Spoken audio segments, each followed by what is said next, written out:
Fala galera, olha nós aqui de novo para mais uma aulinha de história com o professor Wendel. Bem, hoje vamos falar um pouco sobre o evento da proclamação da República e esse início, de República que ficou conhecido como República da Espada. Bom, para a gente chegar no evento da proclamação da República, é necessário a gente voltar um pouco e entender como é que esse segundo reinado ele já vinha se desgastando. Então, depois da Guerra do Paraguai, os militares ganharam bastante projeção nacional, porém, a própria guerra desgastou muito os cofres, o tesouro público, e o país entrava aí numa grave crise financeira. Somado a isso, nós teremos alguns eventos que vão minando as bases que até então eram bases sólidas do segundo reinado, como, por exemplo, o conflito que haverá entre a igreja e o império. Esse conflito ficou chamado como a questão religiosa, tá? E aí o fato da igreja não mais dar esse apoio ao segundo reinado, isso em algum momento lá na frente, porque esse atrito com a igreja ele acontece por volta de 1864, quando o Papa Pio IX envia uma bula proibindo os maçons de fazerem parte da igreja. O problema é que alguns bispos, como o de Pernambuco, de Olinda e de Belém, lá no Pará, eles preferiram obedecer ao Papa ao invés do imperador. Resultado, isso acabou gerando desgaste conhecido porque o desgaste foi porque Dom Pedro ele acabou punindo assim mais do que o necessário, acabou punindo severamente os bispos, gerando esse desconforto com a igreja. Então, a questão religiosa é um ponto que vai minar o exército e pouco tempo depois a questão militar, que foi esse conflito, também que houve agora no caso com uma instituição importante que ganhava força a cada dia, que eram as Forças Armadas, que era o Exército. Muito bem, então somado à questão religiosa e somado à questão militar, você também tem o fato de que Dom Pedro estava envelhecendo e que não havia um sucessor à altura de Dom Pedro II. Você tem, de maneira constitucional, a herdeira direta era a princesa Isabel, mas que em muitas situações que foi regente, na ausência de Dom Pedro II, deixava passar que não gostava de política, então isso acabou trazendo uma certa imagem negativa para ela. Então, a ausência de um sucessor à altura também acabou, de certa maneira, desgastando o segundo reinado, somando ainda coisas como, por exemplo, o crescimento das ideias republicanas e mesmo o movimento abolicionista. Porém, todos esses fatores eles não eram suficientes, vamos dizer assim, para derrubar a monarquia. Ou seja, havia medidas possíveis para poder tentar resolver. E Dom Pedro ele tenta, principalmente depois da abolição da escravidão, um grupo também dos senhores escravocratas deixam de dar apoio ao Dom Pedro, então ele começa a ficar meio isolado. E tenta fazer algumas reformas, ele percebendo esse crescimento do republicanismo. Em 1888, Dom Pedro II ele tenta implementar reformas políticas inspiradas no republicanismo, através do seu ministro importante, Visconde de Ouro Preto. Medidas tais como mais autonomia para as províncias, liberdade de culto e de ensino, o Senado passaria a ser temporário, não se esqueça que era vitalício, um pouco mais de facilidade de crédito, enfim. Porém, essas reformas, elas acabaram sendo negadas pelo parlamento, que acabou sendo dissolvido pelo imperador. E aí a coisa já começava a ficar instável, crescia a chamada mocidade militar, que eram republicanos positivistas, liderados pelo major Benjamin Constant, enfim, ou por republicanos como Quintino, o jornalista Quintino Bocaiúva. O fato é que os republicanos espalharam boatos falsos, obviamente, de que haveria prisões de líderes militares, entre eles o Marechal Deodoro da Fonseca, na intimidade Teodoro. E aí o que é que acontece?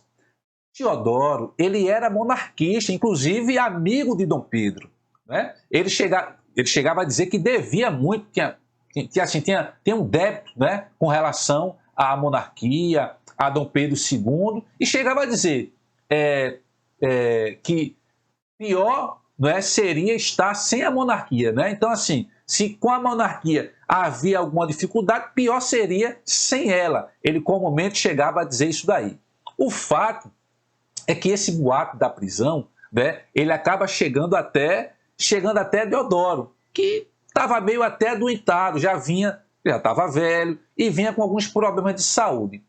O fato é que ele, com esse boato de prisão, né, Deodoro acaba, junto com outros militares, né, no campo de Santana lá, não proclamando a República, mas derrubando, vamos dizer assim, um gabinete que era chefiado pelo Visconde de Ouro Preto. Então, assim, veja bem, isso é coisa de história do Brasil.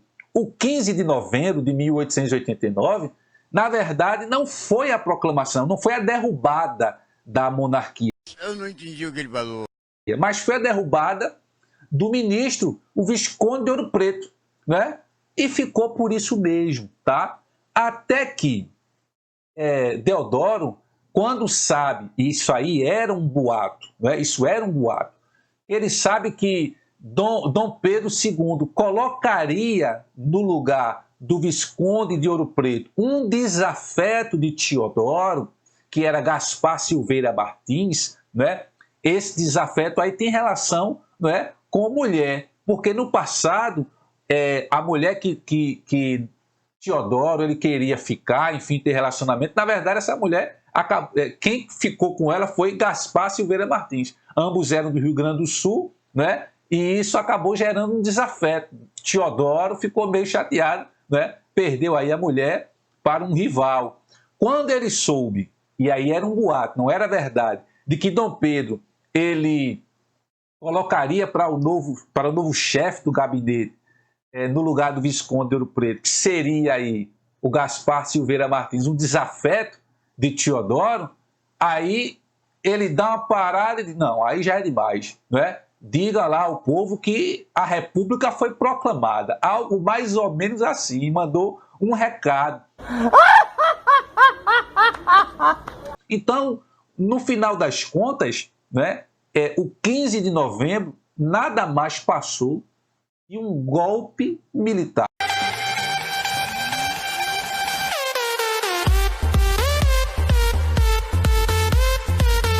Golpe militar, ou seja, o que é golpe? É tudo aquilo que diz respeito, né, à Constituição, né, o poder vigente que estava ali pelas regras da Constituição. Então, o 15 de novembro, na verdade, foi um golpe militar. E a República Brasileira, né, quem percebe um pouquinho isso ao longo da história republicana sabe que ela é repleta de golpes, a começar pela própria proclamação. Bom, o fato é que eles deram um prazo tão curto para Dom Pedro II sair do país, né? Deram apenas 24 horas para que ele pudesse sair, porque muitos achavam que se passasse mais tempo e o povo soubesse realmente que aquele 15 de novembro era a derrubada da monarquia, capaz do povo ir à rua, né, e não apoiar o movimento. Então, enxotaram rapidamente Dom Pedro II e o que foi dito logo em seguida era o seguinte, calma aí pessoal, tranquilo, né? A gente proclamou a República, mas ela é provisória e vocês, o povo, vocês irão escolher, né, se a gente continua com a República ou se a gente ou também volta para a monarquia. Estará nas mãos do povo. Bom, foi dito que isso aconteceria, que esse plebiscito, né, uma consulta popular aconteceria. Bom, ele aconteceu, né? Só que aconteceu mais de 100 anos depois, em 1993. Ou seja, é como se a gente tivesse quase um século de república provisória. Piada, isso só acontece no Brasil. O fato é que a república havia sido proclamada, o fato é que a monarquia havia sido derrubada e iniciava uma nova fase política no Brasil, que era a fase republicana. Nesse início, né, Teodoro, né, ele que liderou ali a rebelião que depõe Dom Pedro II, não é? É ele que vai liderar o que no início ficou conhecido como governo provisório.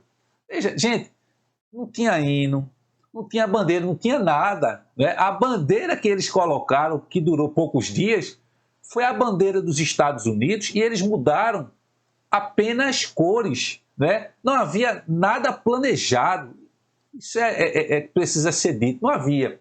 O fato é que essa bandeira, não é, que parecia mais com a bandeira dos... Quer dizer, era a bandeira dos Estados Unidos, só que com as cores, o verde e o amarelo, né, ela durou poucos dias e depois, não é, vem a bandeira republicana, que é a que nós temos hoje, com o lema Ordem e Progresso, né, o lema positivista.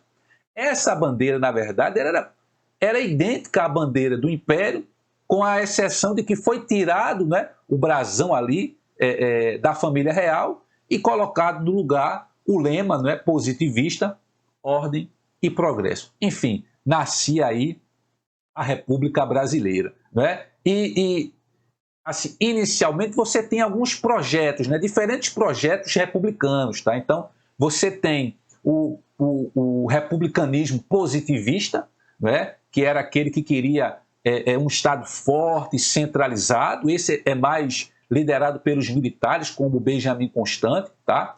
Esse projeto de república positivista ela vai vigorar basicamente de 1889 a 1894, que é o que a gente conhece como República da Espada. Não é?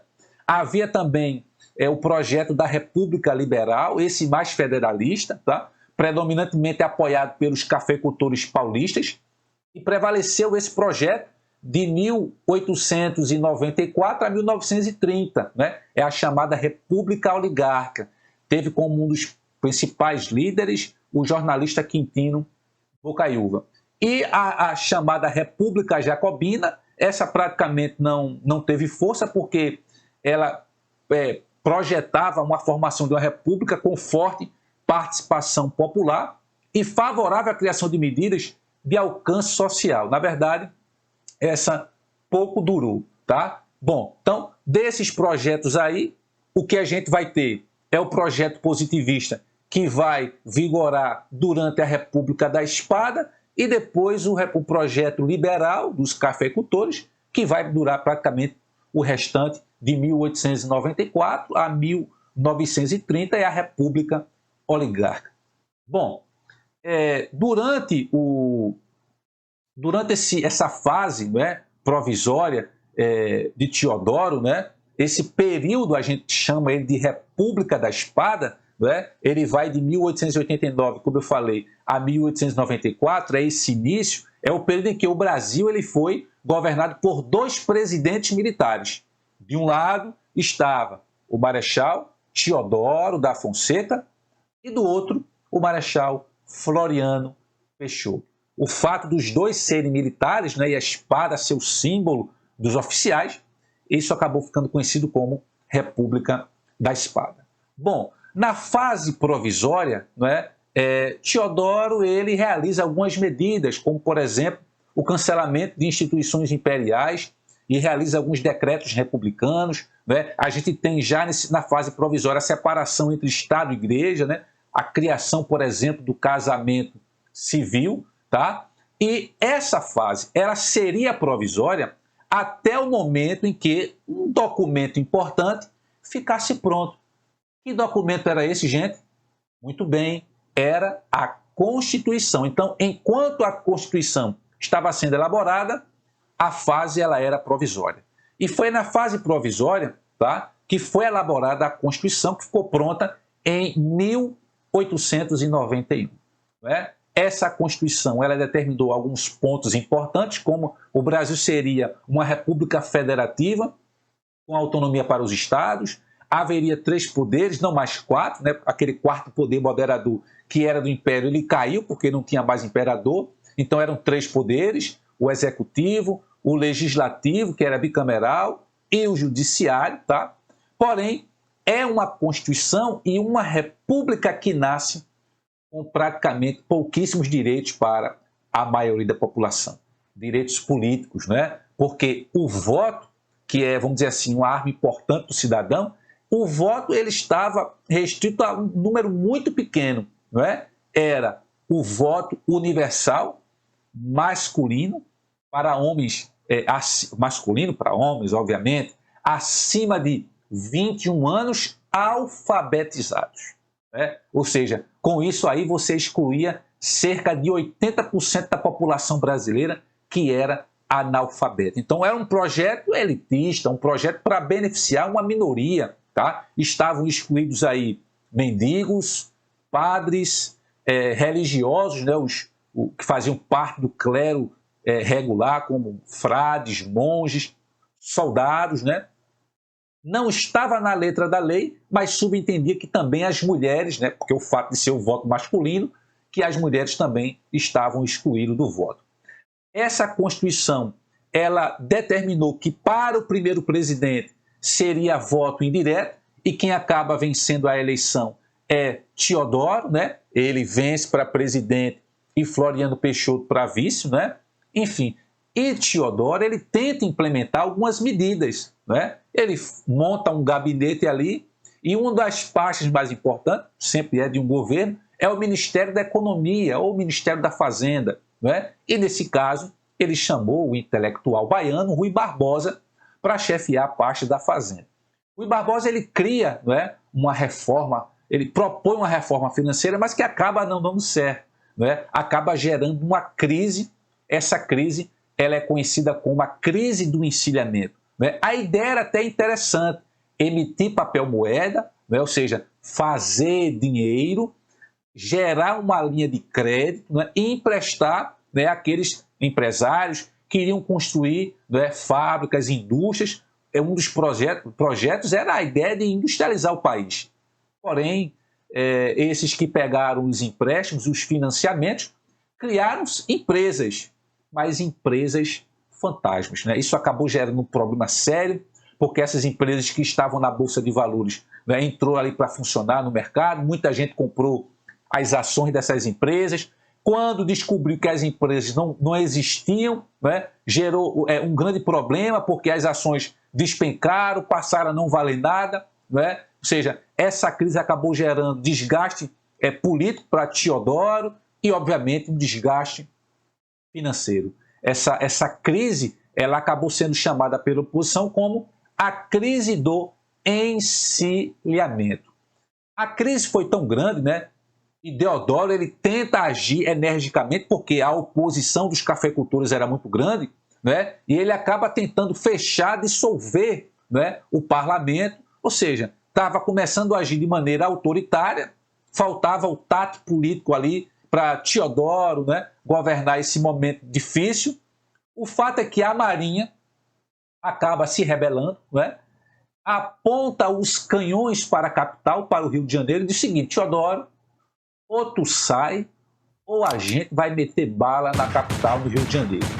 Teodoro, sem força política, sem apoio, não tinha o que fazer, acaba renunciando, né? Ou seja, ele tinha assumido constitucionalmente ali por volta de fevereiro, quando a Constituição ficou pronta.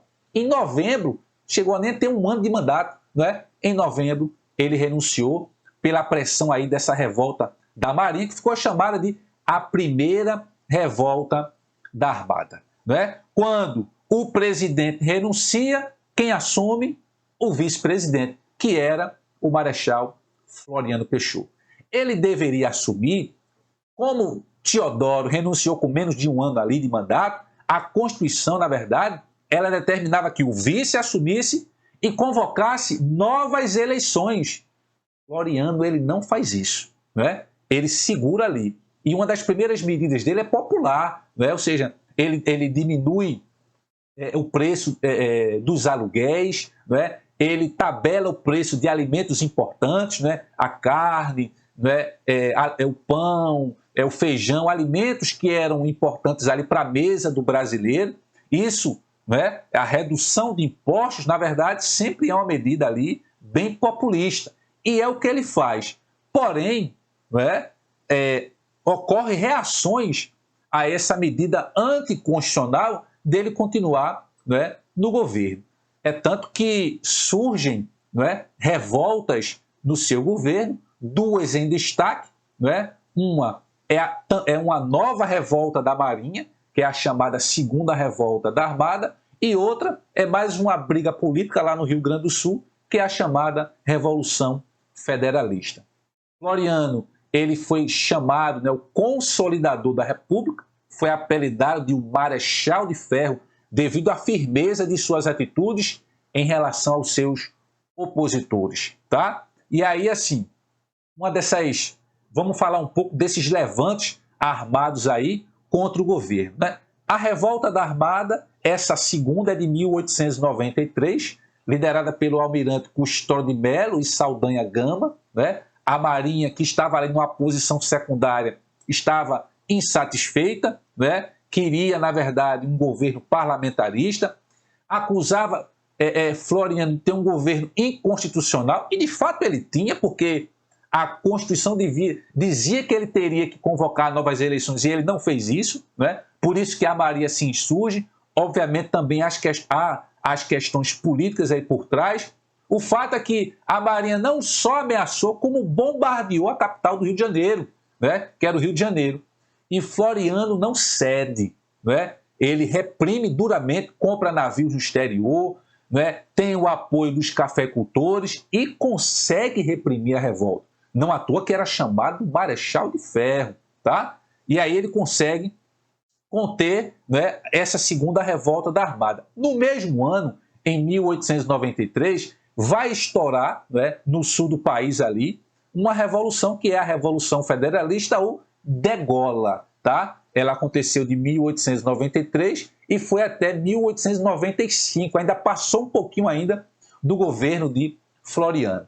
O Rio Grande do Sul, né, ele era governado por Júlio de Castilho, né, que era o governador do estado, também chamado de pica-paus, tá? Eles eram os castilhistas, né? Eram defensores de uma república positivista ultra centralizada e tinha o apoio de Floriano Peixoto. Já o grupo dos federalistas, né? Porque você vai ter aí dois grupos aí brigando pelo poder. Eram os positivistas, né? Liderados por Júlio de Castilhos e tendo o apoio de Floriano, e o grupo dos federalistas, né? Tendo à frente aí Gaspar Silveira Martins. Lembra? Aquele desafeto de Teodoro. Enfim, o grupo de Gaspar Silveira Martins, eles eram defensores de maior autonomia para o poder legislativo e da descentralização política. Eram favoráveis mais a um parlamentarismo. Tá? Essa briga foi extremamente violenta, muitas mortes, tanto que foi chamada de Degola, tá? Porém, o grupo de Júlio de Castilhos, um detalhe, esse grupo aí de Gaspar Silveira Martins, né? Ele era chamado de Maragatos. Assim como o de Júlio de Castilhos era chamado de pica-paus, o grupo de Gaspar Silveira Martins, eles eram chamados de Maragatos, tá? Porém, o grupo de Júlio de Castilhos venceu, obviamente, com o apoio de Floriano, né? Então, com a vitória dos positivistas, né, de Júlio de Castilhos, acabaram dominando, tá, o Rio Grande do Sul entre 1895 a 1930, né, quando, com Borges de Medeiros e depois, posteriormente, com Getúlio Vargas. Né? O mandato, apesar de tumultuado, mas o mandato de Floriano termina, a República se mantém, por isso que ele é chamado de o consolidador da República, né? E agora, pela primeira vez, haveria eleições diretas. Lembrando, o voto era aberto, tá? O que era mais fácil para as manipulações eleitorais. As primeiras eleições para presidente civil, tá? E aí inicia-se uma outra fase na história da República Brasileira, que é a República Oligárquica. Beleza? Mas a nossa meta hoje foi estudar a República da Espada, então a gente viu aí os principais fatos, né, as principais curiosidades desse período. Beleza, gente? Então, até a próxima, a gente se vê.